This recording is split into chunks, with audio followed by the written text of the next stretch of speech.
Talk about favorite film. Just kidding. Gen Z, which I happen to be a part of, obviously, and kind of the imminent collapse of society. All right, so let's get straight into it. So, society is something that needs to support the welfare of its people in order to provide the system a means to survive, right? A state is supposed to provide for and protect the weal of the public. Um, but what about when the public, the youth especially, those who make up such the biggest force of change within society and the drivers of the future within it? What about when they are no longer participating? So let's talk about the issues. As we all know, back during the COVID lockdowns, a large portion of schools became online schools. You can no longer go in person. You had to be online for like all your classes. You had to practice social distancing. It was like every part of society, military as well, not just like education system. Like going out in public, you had to, you know, obey these rules. Like if it was an actual plague, I'd understand the concept of locking down and quarantining, but it was like half-heartedly done and enforced. It was not even from a biological perspective, not even a serious threat, and yet it was forced into one politically and became an issue. And that has affected the community aspect of Gen Z. A lot of people just like didn't have an in-group over the course of the pandemic. Now, if you remember, the pandemic lasted approximately, let's see, approximately 2 years. Because I remember when I first joined the military, it had just became a thing in the U.S. By the time I got to my ship, it was still in place to like have social distancing and have to get the vaccine and have to wear masks and all that. And it didn't start going away until shortly thereafter of me arriving there. But going back to that, this kind of broke down the traditional community builder of schools for children. Typically, schools tend to be that which drives the social aspect, social development, and healthy like human relationships. But yet, the lack of this has greatly impacted our youth. Already furthered by the fact that in approximately 2024, a Gallup poll was done saying that um, teenagers spend approximately 5 hours a day on technology. This didn't help. Having the quarantine, it definitely increased that. People in Gen Z, especially, tend to just have a disconnect within their social groups. Like, sure, from an anecdotal point of view, this doesn't seem to be the case because I am in a like working environment where we're essentially together 24/7. So it's a little bit different than just like friendships. It's like work buddies, but also kind of like a family because you endured a lot of hard things together. But aside from that, nowadays school tends to be the only thing that creates and provides a community. And despite this, upon completion of it, studies show that people are becoming more isolated. Like, it's already been an issue within the earlier portion of Gen Z that loneliness, uh, especially among men, is an epidemic. Just think about these younger generations of Gen Z who are even further um, droned into with technology being a part of their daily lives. Like, I grew up in the time when you had technology, like a gaming system that you could, play on with your friends and whatnot. But for the most part, among people my age, we seem to be, at least outside for a good portion of childhood, like doing things, not just being cooped up in a room playing on. computer, watching TV all day.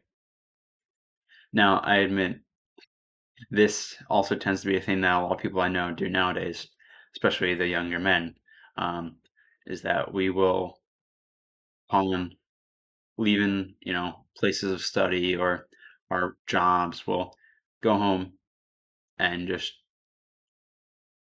withdraw from society essentially. We'll be on video games for hours on end. And a lot of them, don't get me wrong, do this because it's a form of escapism. But at the same time, a lot of people will use this as a social network.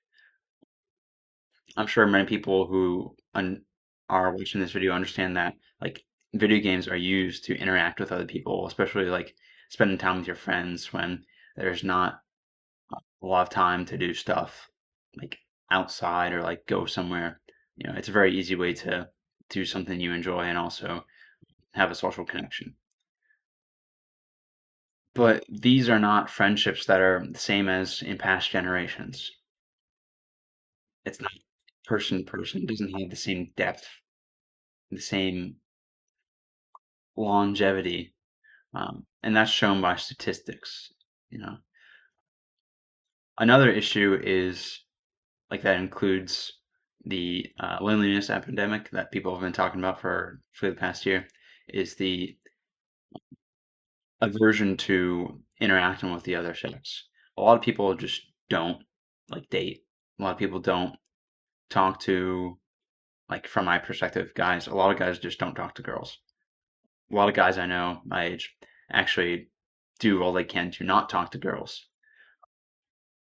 I don't really know what the demographic of a woman looks like for their, I guess, willingness or ability to interact with guys, but I'm sure based on my, I guess, experience or like my job, it's a little skewed compared to like normal people. But it's kind of a huge setback for society because you already have this issue of people not participating in society because they have no community. They feel like the public square is online and that's not gonna do or provide a, I guess, real solution to many things that get discussed, or it's not going to spur on these sentiments of, oh, I'm literally talking to this person and seeing them and you know helping them with this. No, it's like, oh, I'm talking to someone online. I don't even see who they are, what's going on with them. It's just a username, profile picture, and words.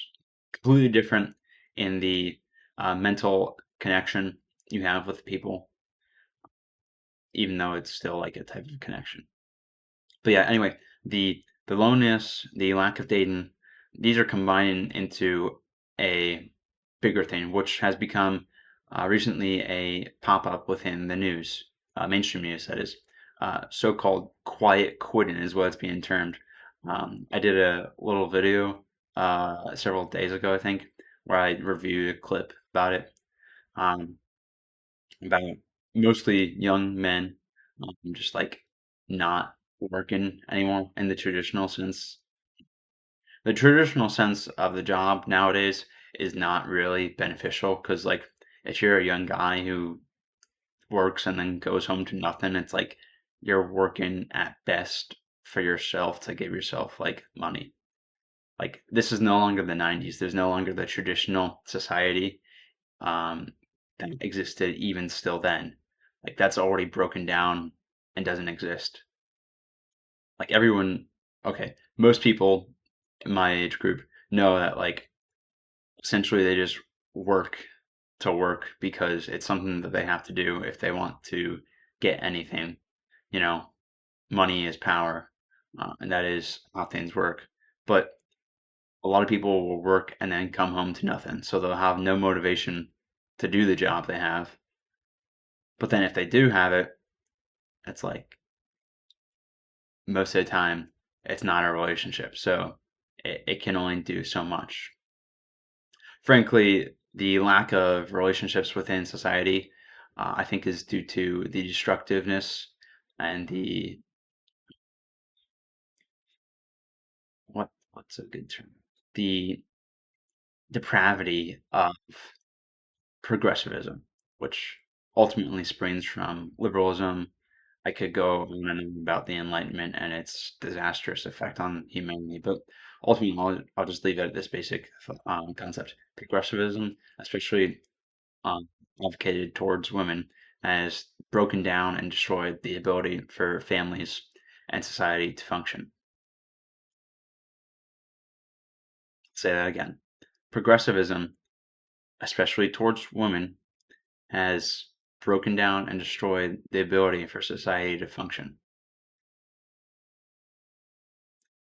Why do I say this? Well, let's think of it like this. You're a guy, you're going off to war because someone voted to go to war. So that's how that system works right now. You basically get voted to go to war. Uh, well, you're over there suffering these hardships, and then you come back, and it's like, okay, my life is completely changed. I defended the country. Sure, I might have my freedom still. It feels like natural uh, war, like you're doing it in defense of the nation, preventive war, whatever. But then you come back and it's like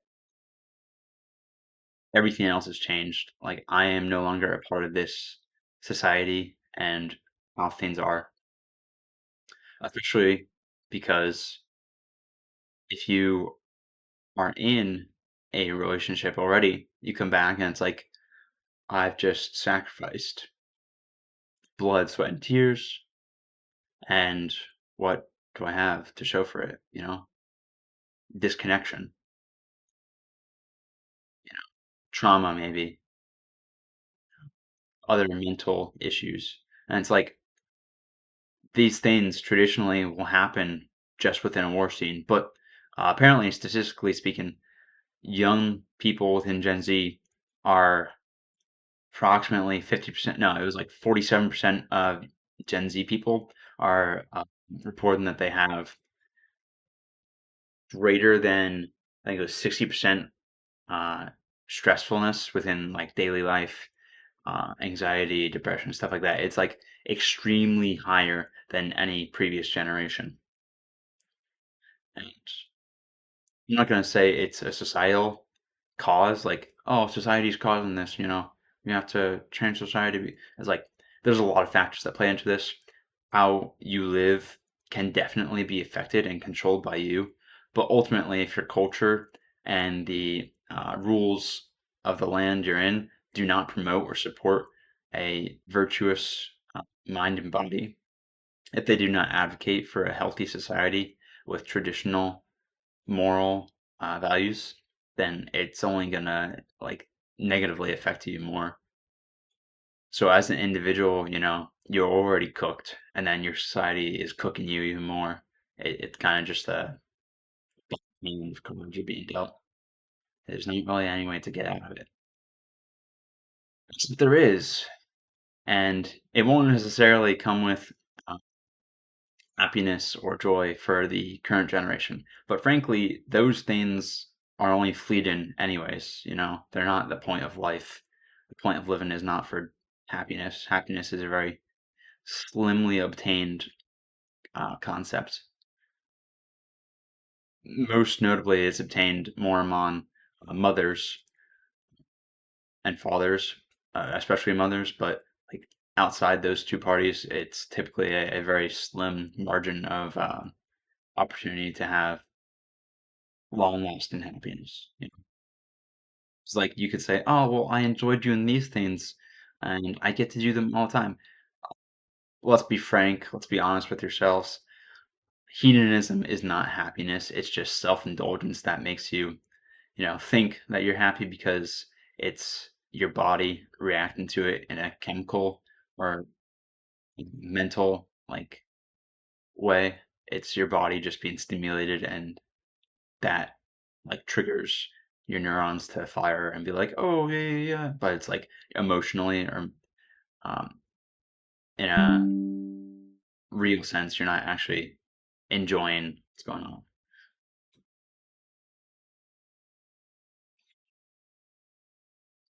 where am I coming from? So give me a second. Kind of ruined my own train of thought. Oh yeah, yeah. So with what I just discussed, Gen Z might have to be the generation that just cooked, like with no uh, overall grand capabilities or achievements to be had from them. You know, you see in many like I guess news articles or whatnot that we're the most intelligent generation. You know, people are so smart. They're so good with technology. They're able to do so much. And sure, that's cool and all, but ultimately that only benefits like the economy, and the economy is not. One second, you plug my computer. It always seems to be dying. The economy is not the end all be all for you as a person or uh, like the health of people. You could live in a terrible economic, you know, situation and still have a great life. It's all just based on things that are not to do with money, frankly. But how do we influence or affect this? Memes. That might sound like a joke to you. It might sound like I'm just clowning. But memes, as it's been put, they influence our will. They shape our culture. If you talk about memes or the concept of it, initially, I believe it was created as a term in the 1800s. People like German philosophers, especially the nihilist ones, reference the use of the original word and they use it themselves. Um, how it was like intended and should be understood still today. Like there's a lot of media, especially within non-American sources, that use the term in its proper definition. Like for example, Hideo Kojima and his amazing works of Metal Gear Solid, the entire like series of that, uses the concept of meme very heavily. The meme is the will of like, for example, a person to influence their successors, people they raised, or to influence the world to create what they want.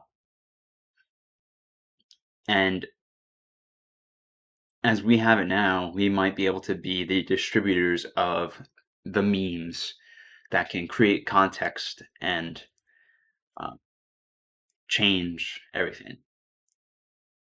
Because there's no memes being fostered by the preceding generations any longer.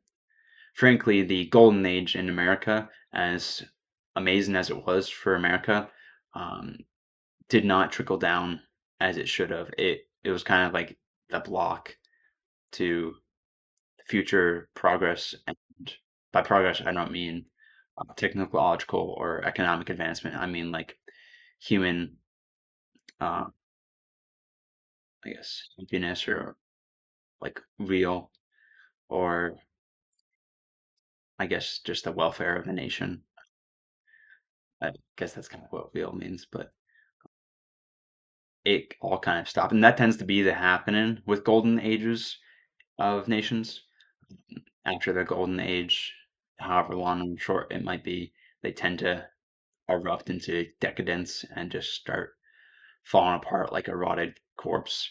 But notoriously, we were able to delay that for a very long time until 2008 happened, and then even still, we were able to freeze it by use of the government.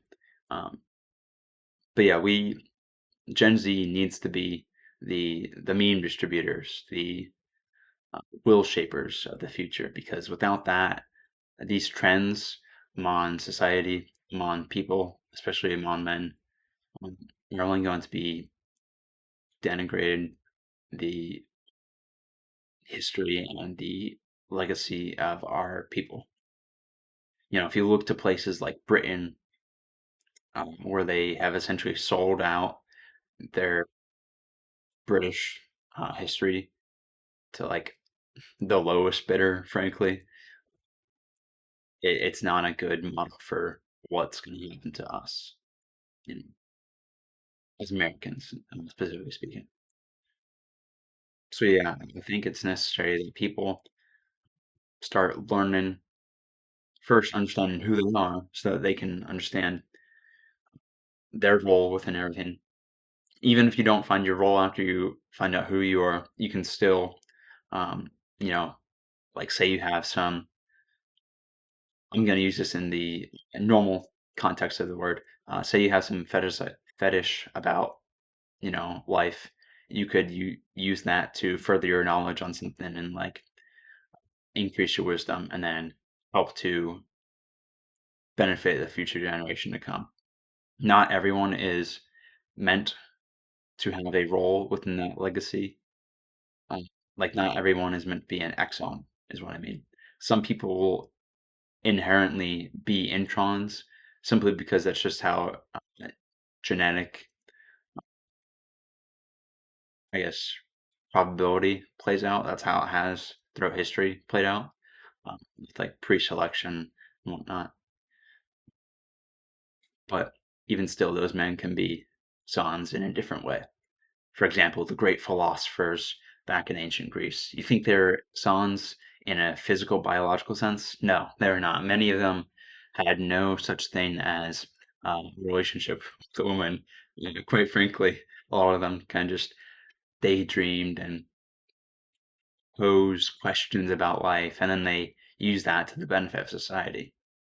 And we're in deep need of people like that right now who can do it intelligently. Because frankly, looking around, the intelligence, I don't just mean like, oh, they took an IQ test and it's high, but like the actual intelligence has disappeared.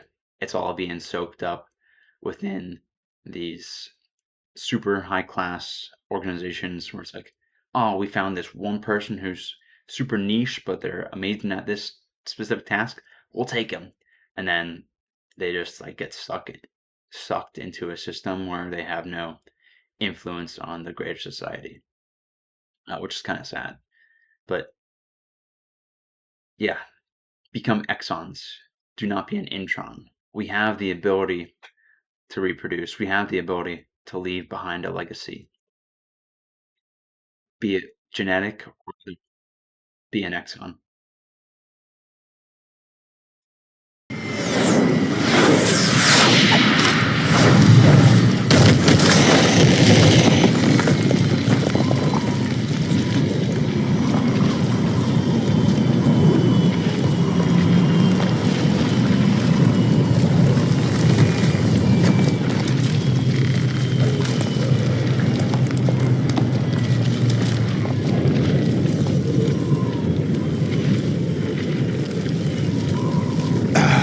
Federal Hall.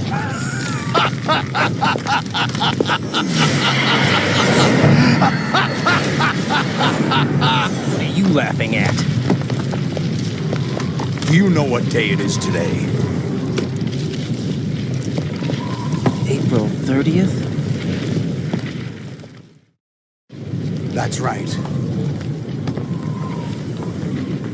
George Washington took office as the first president of the United States of America 200 years ago today.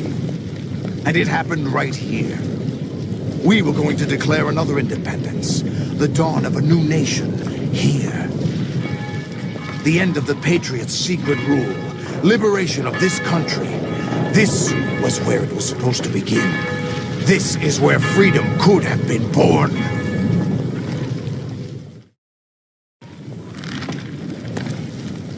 All you want is power at any cost. Jack, it's not power I want. What I wanted to take back from the Patriots are things like freedom, civil rights, opportunities. The founding principles of this country. Everything that's about to be wiped out by their digital censorship. Jack, listen to me. We're all born with an expiration date.